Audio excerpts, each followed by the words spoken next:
बिस्मिल्लाहिर्रहमानिर्रहीम अस्सलाम वालेकुम। मैं हूं जलील खान कराची। आप देख रहे हैं मेरा यूट्यूब चैनल। टीवी बर्ड के हवाले से गुफ्तगू करेंगे। कुछ इंतहाई अहम तरीन डेवलपमेंट सामने आई है, वो आपके सामने रखनी है। गुज़श्ता 2-3 वीडियोज़ के अंदर मैंने आपके सामने सारी स्टोरी रखी थी कि टीवी बर्ड गिरफ़्तार कैसे हुए, कहाँ से गिरफ़्तार हुए, किसने गिरफ़्तार किया, और उसके बाद फिर उनका पाकिस्तान आने का कोई प्लान नहीं था। जो सिचुएशन हमें नज़र आ रही थी, वो बिल्कुल इवन के शाहिद चौधरी साहब तो हमारे एक अंडरवर्ल्ड की दुनिया के जो साबिक डॉन हैं, आप उनको साबिक कह सकते हैं, पर इस वक्त वो मीडिया पे काम करते हैं, माशाल्लाह बड़ी अच्छी शख्सियत है। उन्होंने तो यहाँ तक भी एक हमारे जर्नलिस्ट को कह दिया था कि अगर टीवी बट साहब पाकिस्तान के अंदर आ जाते हैं तो 25,000 रुपए मैं आपको इनाम दूंगा। वजह यह थी कि सिचुएशन इस किस्म की बन गई थी, 50 करोड़ दिरहम कि जो चेक्स थे, जो बाकी चीज़ें थी, वो सारी सामने लाई गई थी। और उनकी बुनियाद के ऊपर हमें ये वाज़ेह तौर पर लग रहा था कि अब उनको पाकिस्तानी हुकूमत या पंजाब पुलिस, पंजाब हुकूमत उनको अब पाकिस्तान के अंदर ला ही नहीं सकती, क्योंकि ये कानून से बालातर मामला है।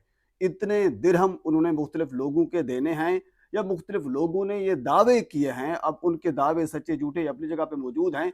तो पहले वहाँ की जो अदलिया है, जो वहाँ का एक कानून है, वो इस चीज़ को देखेगा और उसके बाद फिर अगला प्रोसेस जो है वो होगा। यानी पहले वहाँ का हिसाब किताब होगा, उसके बाद फिर पाकिस्तान का हिसाब किताब होगा। लेकिन मामला कुछ और हो गया है। वो ये हुआ है कि तीफी बट साहब लाहौर के अंदर पहुंच चुके हैं, पाकिस्तान के अंदर पहुंच गए हैं। अब इसकी क्या वजह है?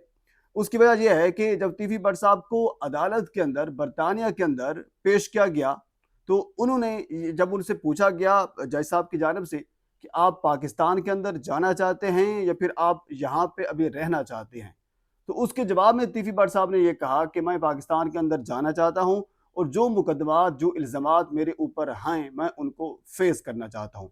ये उनका जुमला कि मैं पाकिस्तान के अंदर जाना चाहता हूँ, ये बड़ा मानी खेज है।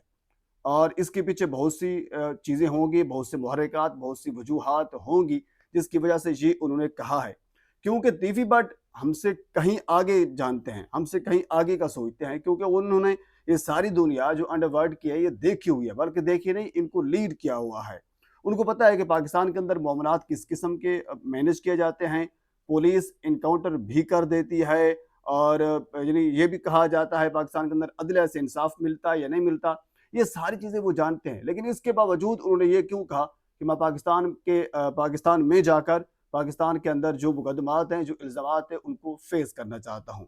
पर ये एक सवाल निशान है, वो मौजूद है अपनी जगह पे। लेकिन अभी हमें ये देखना होगा कि क्योंकि सुहेल ज़फ़र चट्टा साहब ने, आपको याद होगा पिछली वीडियो के अंदर भी मैंने आपके सामने एक चीज़ रखी थी कि उन्होंने बाकायदा ये ख़त लिख दिया है, मरासला लिख दिया है कि सीसीडी को जो तफ्तीश है तीफी बट साहब की वो दी जाए। साथ आपको ये भी बता दूं, क्योंकि सबसे बड़ा केस बलाज वाला केस है, वो तीफी बट साहब के ऊपर है, जिसका सबसे बड़ा इल्ज़ाम है।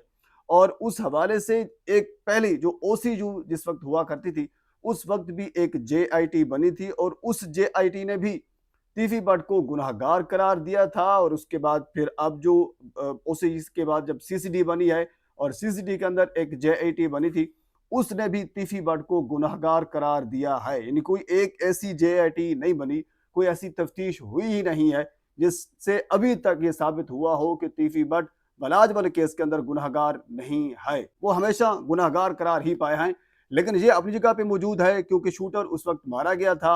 वो 109 के अंदर आ सकते हैं, या इस हवाले से जो कानूनी माहिरीन हैं वो मजीद बता सकते हैं। लेकिन बड़ा सवाल या निशान इस वक्त ये भी है कि तीफी बट ठीक है, वो अगर कानून का सामना करते हैं और वो पाकिस्तान के अंदर भी आ रहे हैं, वो इस चीज़ को ख़त्म करने के लिए आ रहे हैं कि मैं जो मुकदमात उनके ऊपर हैं उनको फेस किया जाए, जो इल्ज़ामात हैं उनके ऊपर उनको ख़त्म किया जाए। वो पुलिस के हद तक अगर इल्ज़ामात भी ख़त्म हो जाते हैं, मुकदमात भी ख़त्म हो जाते हैं, तो फिर जो जिसकी वजह से जो डर है, जो दुश्मनी का एक एक पुरानी एक तवील हिस्ट्री है तकरीबन कोई 35-40 साल, वो तो अभी तक बरकरार है। इवन के जब कैसर बट साहब ने सुलह की थी और तीफी बट साहब के साथ, तो उस वक्त भी ये कहा जा रहा था कि अमीर मसहब या फिर अमीर फतेह वो इस चीज़ के ऊपर डटे हुए हैं। उन्होंने कहा कि हमने जब तक बलाज का बदला नहीं लेना, हमने तब तक इस केस के अंदर सुलह नहीं करनी। ये चीज़ें हमें उस वक्त सुनने को मिली थी। यानी वो अपनी जगह के ऊपर जो दुश्मनी है वो मौजूद है।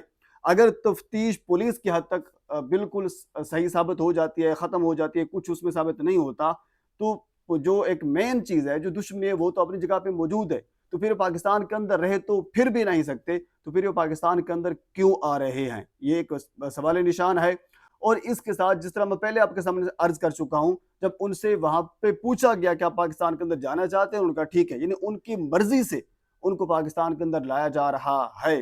तो क्या ऐसे ही हो सकता है? क्या उन्होंने कोई सेटलमेंट कर ली है? क्या उन्होंने कुछ इस किस्म के कह लीजिए कोई डील कर ली है जिससे उनको ये लगता है कि उनकी जान को कोई ख़तरा नहीं है?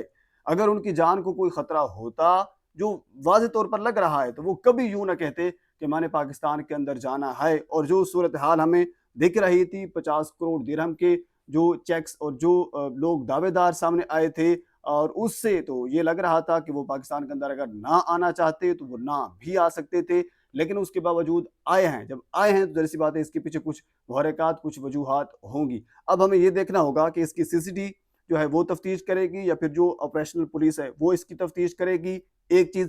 दूसरी चीज़ ये है कि जब जेआईटी बनाई जाएगी, उसके अंदर अफसरान कौन-कौन से शामिल होंगे, क्योंकि कुछ बड़े-बड़े नाम ऐसे भी हैं जिनके ऊपर मुख्तलिफ इल्ज़ामात हैं। ये कहा जाता है कि उस धड़े से ताल्लुक़ रखते हैं, कुछ कहा जाता है कि ये उस धड़े से ताल्लुक़ रखते हैं। पिछले दिनों गोगी भट्ट साहब जो प्रेस कॉन्फ्रेंस कर रहे थे, उन्होंने भी कुछ अफसरान के नाम लिए थे और ये कहा था कि इनका उनके साथ एक फैमिली टर्म रिलेशन है, ये उनके घर से ताल्लुक़ रखते हैं। तो इसी तरह इल्ज़ामात भी हैं और साथ उन्होंने जेआईटी के ऊपर अदम एतमाद का इज़हार भी कर दिया था। तो अब ये एक बड़ा एक फ़ैसला होगा, जो ज्यों-ज्यों इस हवाले से जो भी डेवलपमेंट होगी, मैं आपके सामने रखूँगा कि कौन से अफसरान और कौन सी पुलिस इसकी तफ्तीश करेगी और कौन से थाने और कौन से जेल के अंदर तीफी भट्ट को रखा जाएगा। ये आने वाले कुछ घंटों के अंदर ये सारी डेवलपमेंट जो है वो हमारे सामने आ जाएगी। तो इस हवाले से जो अपडेट मेरे तक पहुँचेगी, बर वक़्त आप तक पहुँचाने की कोशिश करूँगा। एक मर्तबा आपसे गुज़ारिश है, मेरे चैनल को सब्सक्राइब कर दें ताकि आने वाली हर इन्फॉर्मेटिव वीडियो आप तक पहुँच सके। अल्लाह हाफ़िज़।